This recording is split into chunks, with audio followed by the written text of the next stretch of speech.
নমস্কাৰ welcome to Asomiya gypsy আশা কৰিছোঁ আপোনালোক সকলো ভালে আছে মই মধুস্মিতা বৰুৱা আৰু মই যেনেদৰে আপোনালোকক কৈছিলোঁ মই আপোনালোকক গোৱাখন দেখাম কিন্তু এজন পৰ্যটকৰ দৃষ্টিৰে নহয় এজন বাসিন্দাৰ দৃষ্টিৰে গোৱা বুলিলে বাৰু আমি কি ভাবোঁ সাগৰ বিচ চাৰ্চেছ ক্লাব পাৰ্টি নহয় জানো কিন্তু তাৰ বাহিৰেও গোৱাত আৰু বহু কিবা কিবি আছে যেনেদৰে গোৱাত সাগৰ আছে তেনেদৰে গোৱাত পাহাৰো আছে যেনেদৰে পুৰণি চাৰ্চেছ আছে তেনেদৰে ইতিহাস প্ৰসিদ্ধ বহু পুৰণি আচলতে মন্দিৰো আছে গতিকে আজি আমি যাম পাহাৰ বগাবলৈ পাহাৰ চাম গোৱাৰ সকলোতকৈ ওখ ঠাইডোখৰলৈ আজি আমি যাম আৰু বহু কিবা কিবি কৰিম আৰু অসমীয়া মানুহ যিহেতু পাহাৰ নদ নদীৰ প্ৰতিটো মৰম আছেই গতিকে আহক আমাৰ ভিডিঅ'টো আৰম্ভ কৰোঁ আমি যাওঁ তেন্তে তালৈ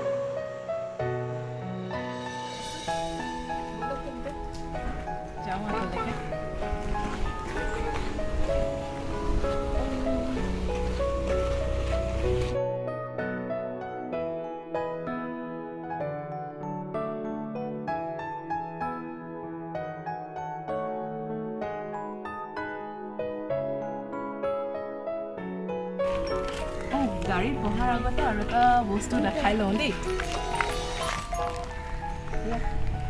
নম্বৰ প্লেট AS একেবাৰে AS লৈ পেলাই নাজানো ভাৰতৰ কিমান জেগা আজিলৈকে ঘূৰিছোঁ মানে মই সেইদিনাখন হিচাপ কৰিছোঁ 7খন ৰাজ্য হ'ল এতিয়ালৈকে অসমত আছিলোঁ তাৰপিছত দিল্লী হাৰিয়ানা জয়পুৰ মানে ৰাজস্থান বেংগলোৰ কৰ্ণাটকা এতিয়া গোৱা আৰু UP আগ্ৰাত আছিলোঁ UP মানে হিচাপ কৰিলে 7খন ৰাজ্য হৈ গৈছেগৈ আৰু এতিয়া কেৰেলালৈ যাবলগীয়া আছে গতিকে মোৰ এই গাড়ী মানে 7-8খন ৰাজ্য অলৰেডি ঘূৰি লৈছে আমাৰ লগতে আৰু এয়া আমি আমাৰ যাত্ৰা আৰম্ভ কৰিছোঁ আমি গৈ আছোঁ ৱাৰ্কা কেভেলুচিম ৰোডেদি অৰ্লিমলৈকে এইফালে গাড়ী চলাই আছে পিছফালে আমাৰ বহি আছে আৰু মানুহ এই চুমিলা ঘৰো আচলতে শিলচৰত অসমৰে ছোৱালী আমি গোটেইখিনি মিলি আজি গৈ আছোঁ আৰু অকণমান মস্তি কৰিবলৈ ফূৰ্তি কৰিবলৈ ব'লক তেন্তে যাওঁ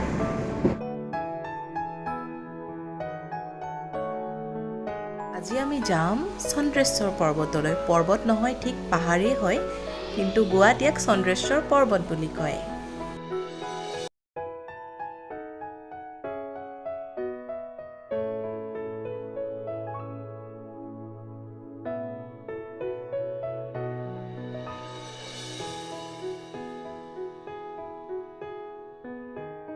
আৰু এই চন্দ্ৰেশ্বৰ পাহাৰৰ দূৰত্ব মাৰগাঁৱৰ পৰা 14 কিলোমিটাৰ আপুনি গাড়ী বা বাইক যিকোনো লৈ সেই ঠাইলৈ যাব পাৰে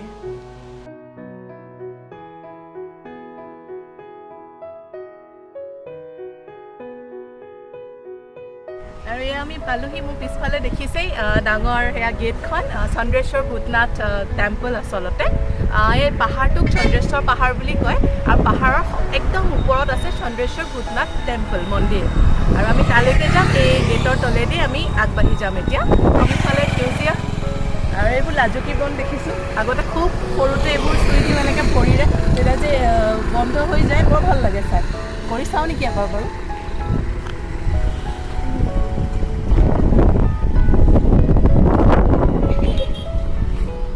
বন্ধ হৈ গ'ল এইবোৰ সৰুতে খুব খেলিছিলোঁ লাজুকী বনবোৰ ভৰিৰে চুই দিওঁ এনেকৈ বন্ধ হৈ যায় জাপ খাই যায় বৰ ভাল লাগে এই আহি থাকোঁতে কিবা ফ্ৰুট এটা দেখিলোঁ একেবাৰে আমাৰ কঁঠালৰ নিচিনা এইটো কি কয় বাৰু মই হ'লে নাম নাজানো দেই তাৰপিছত এই একেবাৰে ৰাস্তাৰ কাষত এইটো কঁঠাল যেনেই লগা নাইনে বাৰু এইটো কিবা কঁঠালৰ নিচিনা বস্তুৱে কি যদি জানে আপোনালোকে কমেণ্টত ক'ব দেই এইটোনো কি হয় আচলতে খাব পাৰি এনে জংলী ফ্ৰুটেই কিবা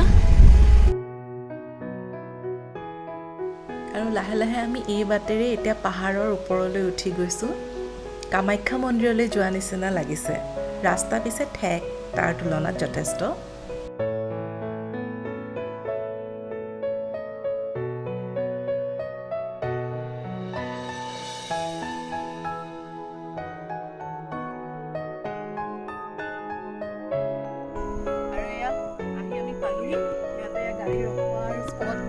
আছে বিভিন্ন জেগাত গাড়ী ৰখালোঁ কাৰণ ইয়াৰ পৰা আগলৈ আৰু গাড়ী নাযায় আগলৈ ষ্টেয়াৰ কেছ আছে সেই ষ্টেয়াৰছেদি আমি একেবাৰে পাহাৰৰ ওপৰলৈ খোজকাঢ়ি উঠি যাব লাগিব আচলতে পাহাৰ বগাবলৈ যিহেতু আহিছোঁ ভাল লাগিব অলপ আছে নেকি 300-400মান ষ্টেপছ আচলতে অলপ সাহস গোটাই লৈছোঁ আৰু সেইকাৰণে যাম এতিয়া ষ্টেপছৰ ফালে আগবাঢ়ি যাওঁ তেন্তে আৰু এনেকৈ সৰু মন্দিৰো আছে আহক সেয়াও চাওঁ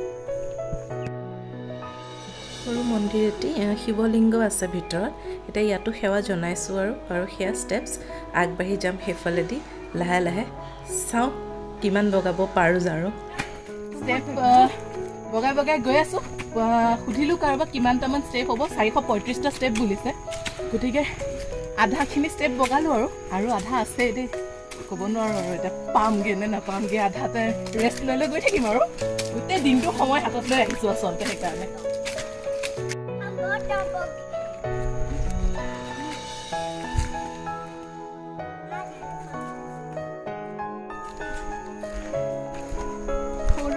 এনাৰ্জি বেলেগ দেই মই ভাবিছিলোঁ ইয়াক হয়তো পিঠিত ল'ব লাগিব এতিয়া ইহে আমাক আগলৈ লৈ গৈ আছে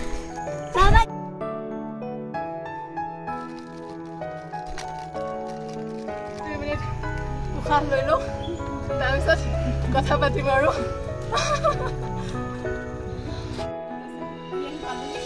একেবাৰে ওপৰত পাহাৰৰ ওপৰত আৰু ওপৰতে ইয়াত মন্দিৰ আছে ইয়াতে জোতা চেণ্ডেল খুলি পেলাই ইয়াতে টেপ চেপ আছে হাত ভৰি ধুই এতিয়া এইখন মন্দিৰৰ মুখ্য দুৱাৰ আৰু এই মুখ্য দুৱাৰেদি আমি মন্দিৰৰ ভিতৰলৈ যাম আৰু মন্দিৰ আছে একেবাৰে পাহাৰৰ একেবাৰে ওপৰত আৰু এইটোৱে হৈছে গোৱাৰ সকলোতকৈ ওখ পইণ্ট মানে হাইষ্ট পইণ্ট অফ গোৱা আহক তেন্তে মন্দিৰৰ ভিতৰলৈ যাওঁ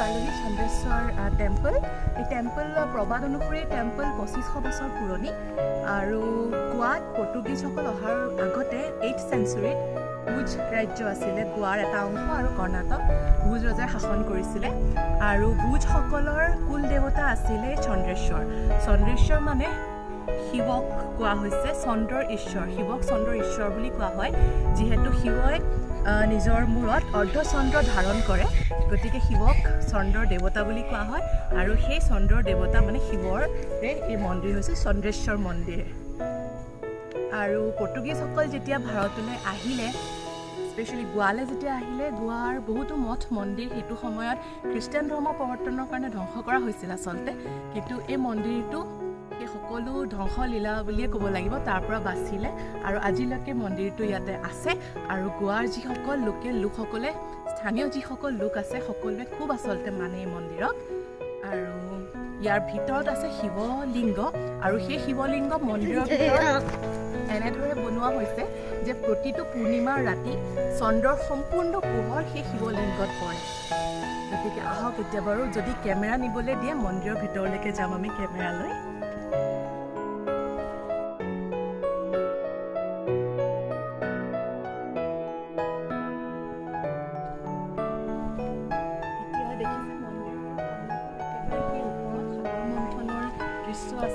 সাগৰ মন্থন অংকিত কৰা আছে ইয়াৰ আচলতে কোৱা হয় যে সাগৰ যেতিয়া মন্থন কৰিছিলে দেৱতা আৰু অসুৰে মিলি একেবাৰে শেষত অমৃত ওলাইছিলে আৰু তাৰ আগতে আন বিভিন্ন বস্তুৰ লগতে চন্দ্ৰও ওলাইছিলে সাগৰ মন্থন কৰোঁতে আৰু সেই চন্দ্ৰকে শিৱই যিহেতু নিজৰ জটাত ধাৰণ কৰিছিলে গতিকে এয়া যিহেতু চন্দ্ৰেশ্বৰ মন্দিৰ গতিকে সেই ওপৰত তাৰে আচলতে ব্যাখ্যান কৰি থোৱা আছে চিত্ৰৰ যোগেদি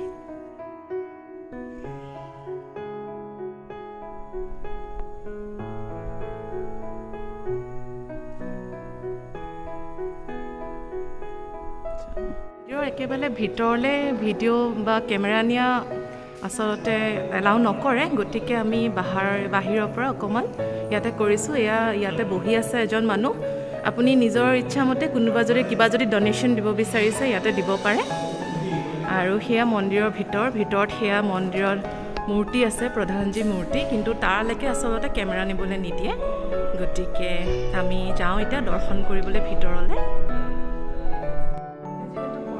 সময় চলি আছে গতিকে উইদাউট মাস্ক মন্দিৰৰ ভিতৰত সোমাবলৈ নিদিয়ে আপুনি মাস্ক পিন্ধি সোমাব লাগিব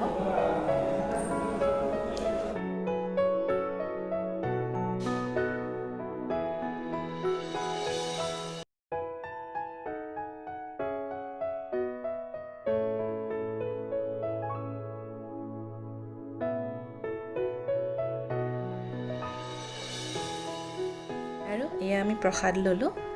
চন্দ্ৰনাথ মন্দিৰৰ লগতে এয়া লাগি আছে ভূতনাথ মন্দিৰ। ভূতনাথ মন্দিৰৰ ভিতৰতে শিলাখণ্ড আছে, যি শিৱলিংগ আছে। তাতে পূৰ্ণিমাৰ ৰাতি চন্দ্ৰৰ পোহৰ ডাইৰেক্ট শিৱলিংগত পৰে আৰু শিৱলিংগৰ পৰা পানী নিৰ্গত হয় বুলি কয়।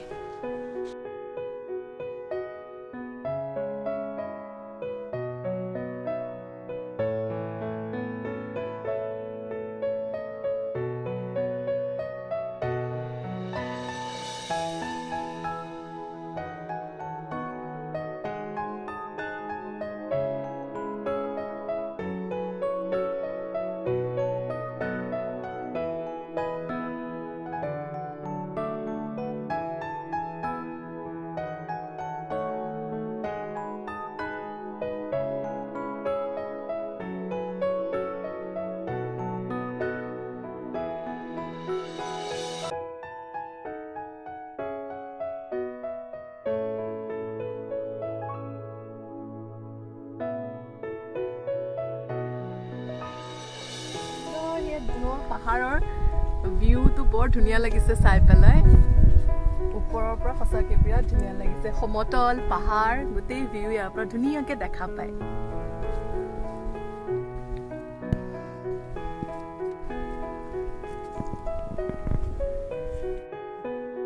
আৰু এই প্ৰসাদ আছে, তাকে চাইছোঁ অলপ বেলেগ প্ৰসাদ আমাৰ তাতকৈ। ইয়াতে চাউল আছে, তাৰপিছত এইবোৰ মিঠা মিঠা লাগিছে খাই। ৰঙালাও আছে আৰু ফলা মগু, চাউল, ৰঙালাও দি পেলাই মানে ধৰক খিচিৰি নিচিনাকৈ প্ৰসাদ বনাইছে।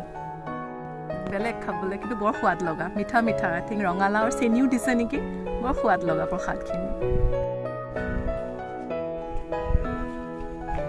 এয়া আমি মন্দিৰ দৰ্শন কৰি এতিয়া আকৌ নামিবলৈ লৈছোঁ ইয়াৰ পৰা। আৰু উঠোঁতে যিমান কষ্ট হৈছিলে হয়তো নামোতে ইমান ফিল নহ'ব চাগে।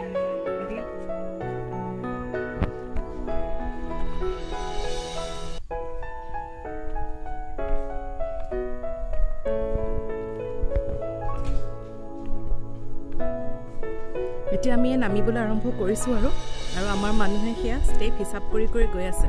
কোৱা মতে 450টা ষ্টেপ, কিন্তু তাহাঁতি নহয়, আমি নিজে হিচাপ কৰিম কিমান ষ্টেপ। গতিকে এতিয়া সেই লাহে লাহে অকণমান আমি ৰেষ্ট ল'ম এতিয়া, কাৰণ ভাগৰ লাগে নহ'লে একেবাৰতে গোটেইখিনি নামিবলৈ। আৰু তেনেকৈ লাহে লাহে ষ্টেপ হিচাপ কৰি গৈ থাকিম আৰু এতিয়া তললৈ ক্ৰমান্বয়ে। নহয়নে বাৰু সুন্দৰ এই জেগাডোখৰ? তাৰ একেবাৰে অসম অসম যেনেই লাগে। সেই সেউজীয়া গছ গছনি আৰু গোৱাৰ সাগৰৰ উপৰিও এনেকুৱা পাহাৰো আছে মানে গোৱাত।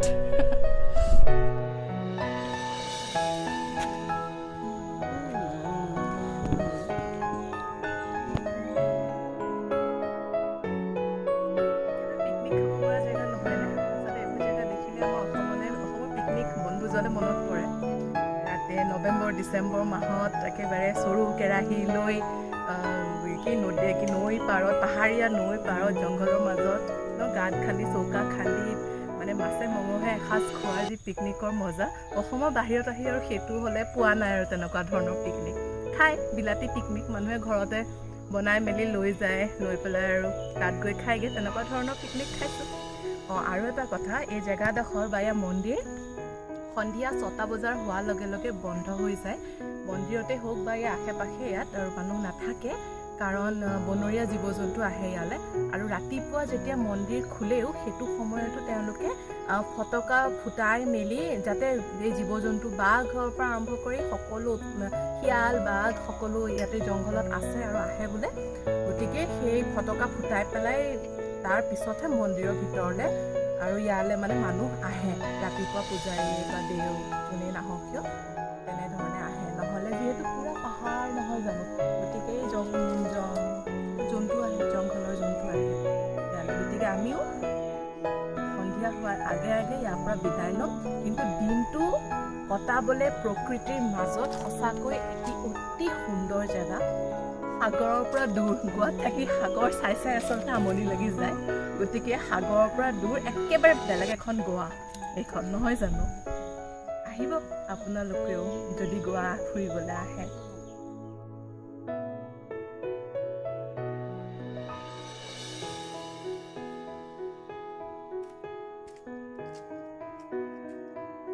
আমি যাম এতিয়া গৈ পেলাই কি পামগৈ জানেনে? এয়া ধুনীয়া জুৰি।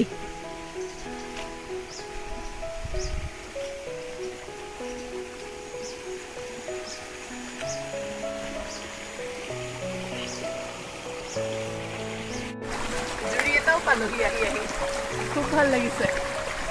ধুনীয়া আৰু ঠাণ্ডা পানী একেবাৰে। পাহাৰৰ পৰা চিধা নামি আহিছে যে পাহাৰৰ পানী, বহুত ঠাণ্ডা পানী হয়। আৰু গোৱাত এতিয়া গৰম, তো তাৰ মাজত এনেকুৱা ঠাণ্ডা পানী চুবলৈ পাই যে খুব ভাল লাগিছে। মুখতো ধুয়ে লয়।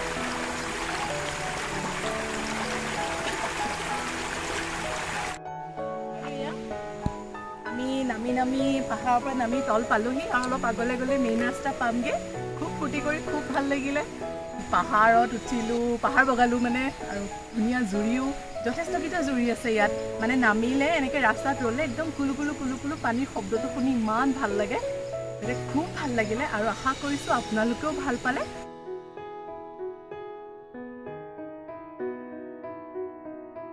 এয়া আমি এতিয়া আমাৰ উভতনি যাত্ৰা আৰম্ভ কৰিছোঁ।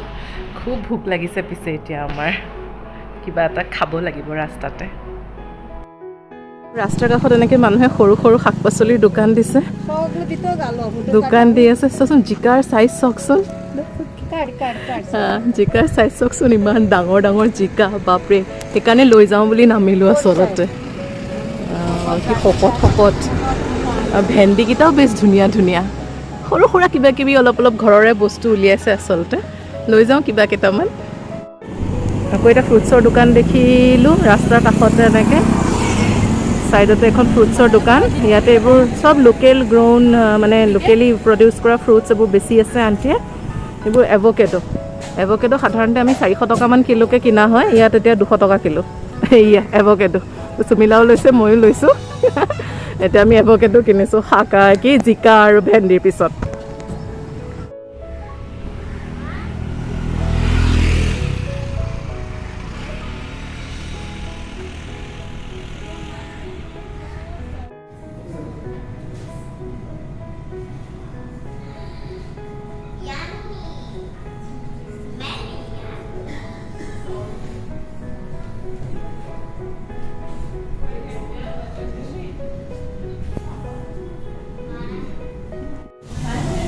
আৰু ইয়াত ঘূৰি পকি খুব ভাগৰ লাগিলে, খুব ভোক লাগিছে, গতিকে মাৰগাঁও আহিম।